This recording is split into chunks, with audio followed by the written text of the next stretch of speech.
Assalamu alaikum wa rahmatullahi ta'ala wa barakatuh. Cette vidéo est consacrée aux élèves de la première année bac sciences maths et sciences expérimentales. Donc soit h, la fonction numérique de la variable réelle définie par h de x égale à x plus 4 sur x. Premièrement, a, déterminer l'ensemble de définitions d de h. B, étudier la parité de la fonction h. Deuxièmement, a, montrer que quel que soit x1 et x2 de d, c'est-à-dire du domaine de définition de la fonction h, avec évidemment x1 est différent de x2, on a h de x1 moins h de x2 sur x1 moins x2 est égal à x1 fois x2 moins 4 sur x1 fois x2. B, en déduire la monotonie de h sur les intervalles 0, 2 et de plus l'infini. Puis, troisièmement, donner le tableau de variation de h sur d. Donc, on commence par répondre à la première question. A. Déterminer l'ensemble de définitions d de h. On a la fonction h est bien définie lorsque le dénominateur ici est différent de 0, c'est-à-dire x est différent de 0. Donc, x appartient à d. Ceci est équivalent à dire que x est un nombre réel et il est différent de 0. Donc, x différent de 0. Ceci, évidemment, est équivalent à x appartient à R étoile. Donc, l'ensemble de définition de la fonction h, d est égal à R étoile. Maintenant, B, donc la question B, étudier la parité de la fonction h. Pour étudier la parité de la fonction h, on doit vérifier si quel que soit x appartient à l'ensemble de définition d, est-ce que moins x appartient à d. Donc, c'est la première étape. Donc, x appartient à d. Ceci est équivalent à dire que x appartient à R et x différent de 0. Et ceci est équivalent à dire que moins x appartient à R, parce que si x appartient à R, alors moins x appartient à R. Et x est différent de 0, ça veut dire moins x aussi différent de 0.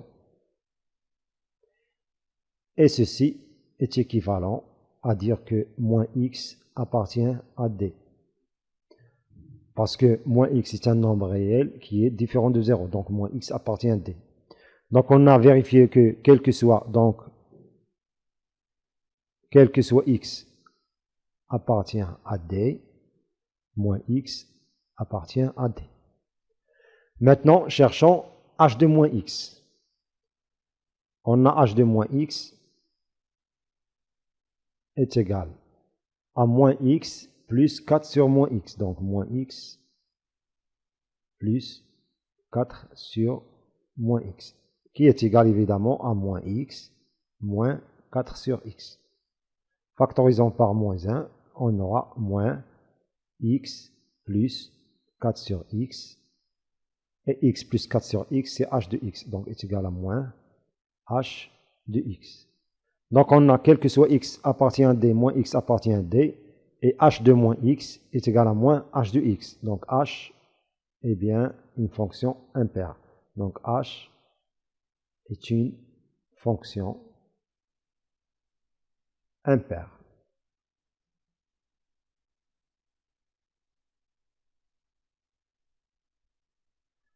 Maintenant, on va répondre à la deuxième question. Donc, deuxième question. A. Montrer que quel que soit x1, x2 de d du domaine de définition de la fonction h avec x1 différent de x2, on a h de x1 moins h de x2 sur x1 moins x2 est égal à x1 fois x2 moins 4 sur x1 fois x2.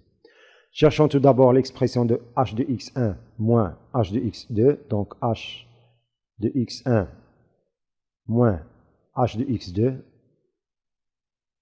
est égal à x1 plus 4 sur x1 moins h de x2, c'est x2 plus 4 sur x2. Donc, en supprimant les parenthèses, on aura x1 moins x2, donc x1 moins x2, plus 4 sur x1, moins 4 sur x2. Donc moins 4 sur x2. On va calculer 4 sur x1 moins 4 sur x2 en réduisant au même dénominateur. On aura x1 moins x2 plus, donc 4 fois x2, donc 4 fois x2 sur x1 fois x2, donc x1 fois x2, moins 4 fois x1 sur x1 fois x2, égale à x1 moins x2 plus, donc 4x2 moins 4x1, donc 4x2 moins 4x1 sur x1 fois x2. Maintenant, on va factoriser cette expression par moins 4.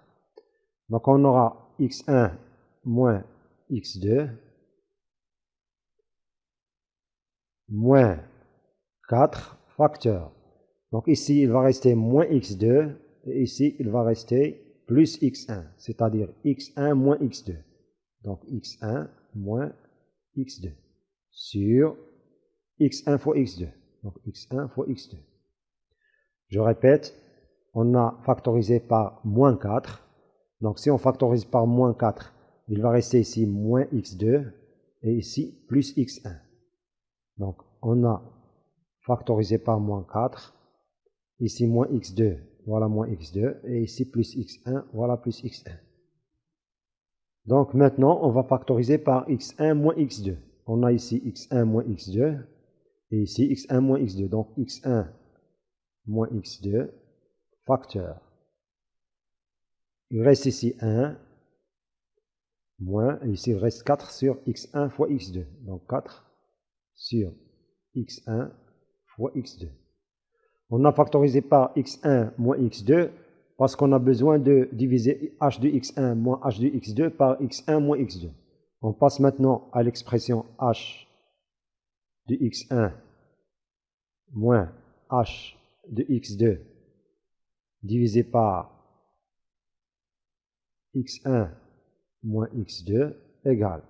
Lorsqu'on divise cette expression qui est h de x1 moins h de x2 par x1 moins x2, on va simplifier par x1 moins x2 et il reste évidemment 1 moins 4 sur x1 fois x2 qui est égal, en réduisant au même dénominateur, x1 fois x2 sur x1 fois x2 moins 4 sur x1 fois x2 et qui est égal à x1 fois x2 moins 4 sur x1 fois x2. D'où notre résultat. h de x1 moins h de x2 sur x1 moins x2 est égal à x1 fois x2 moins 4 sur x1 fois x2. Ceci est le taux de variation de la fonction h entre x1 et x2. Passons maintenant à la question B. En déduire la monotonie de h sur les intervalles 0, 2 et 2 plus l'infini. Donc, la question B, premièrement sur 0, 2. Donc, l'intervalle 0, 2. Soit x1 et x2, donc soit x1 et x2 appartenant à l'intervalle 0, 2, tel que x1 est différent de x2. On a x1 est compris entre 0 et 2, donc 0 est strictement inférieur à x inférieur ou égal à 2, et 0 est strictement inférieur à x2 inférieur ou égal à 2, donc on aura le produit x1 fois x2 est compris entre 0 et 2 fois 2, c'est 4. On doit chercher le signe de x1 fois x2 moins 4 sur x1 moins x2 pour pouvoir affirmer si la fonction h est strictement croissante ou bien strictement décroissante sur l'intervalle 0, 2. On a ici une inégalité large, x1 est inférieur ou égal à 2 et x2 est inférieur ou égal à 2. Donc on doit avoir x1 fois x2 est inférieur ou égal à 4. Et puisque x1 est toujours différent de x2, si x1 est égal à 2, x2 sera strictement inférieur à 2. Et on aura x1 fois x2 est strictement inférieur à 4. Et aussi si x2 est égal à 2, alors x1 sera strictement inférieur à 2. Et on aura x1 fois x2 est strictement inférieur à 4. Évidemment, x1 et x2 sont tous les deux strictement positifs.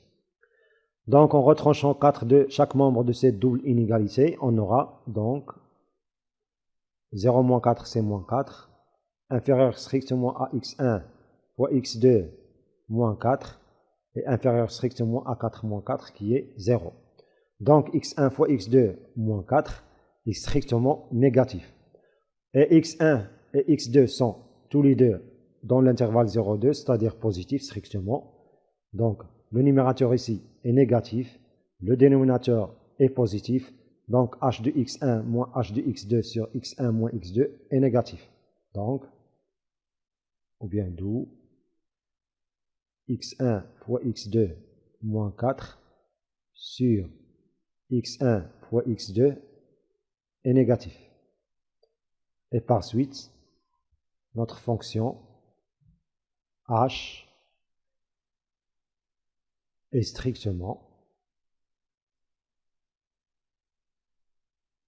décroissante.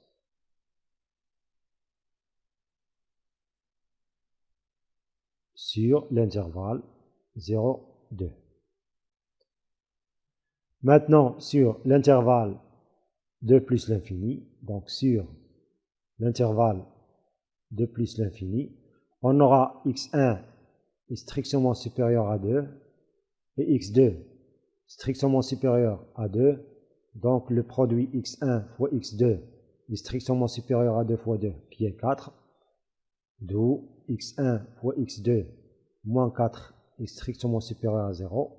Et par suite, comme x1 et x2 sont strictement supérieurs à 2, alors ce quotient x1 fois x2 moins 4 sur x1 fois x2 est strictement supérieur à 0. Donc, x1 fois x2 moins 4 sur x1 fois x2 est strictement supérieur à 0. Et par suite,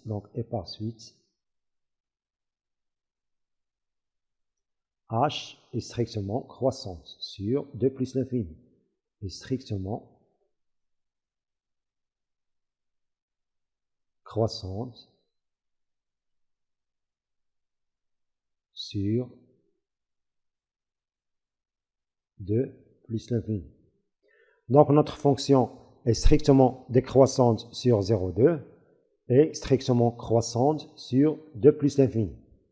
Passons maintenant à la troisième question, donner le tableau de variation de h sur d. Donc notre tableau de variation est le suivant. On a l'ensemble des définitions, c'est moins l'infini plus l'infini privé du nombre 0. On a h de 2, c'est 2 plus 4 sur 2. 4 sur 2, c'est 2 et 2 plus 2, c'est 4.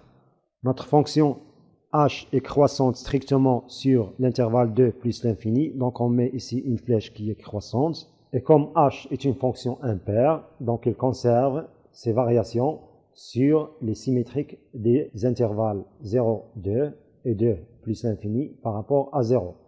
Comme elle est strictement décroissante sur 0, 2, elle sera strictement décroissante sur moins 2, 0.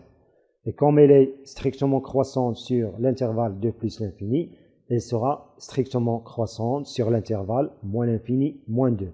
Parce que moins l'infini, moins 2 est le symétrique de 2 plus l'infini par rapport à 0. Et moins 2, 0 est le symétrique de 0, 2 par rapport à 0. Ici, on a h de moins 2 est égal à moins 2 plus 4 sur moins 2, c'est-à-dire moins 2, c'est-à-dire moins 4. Donc le tableau de variation de la fonction h est ainsi.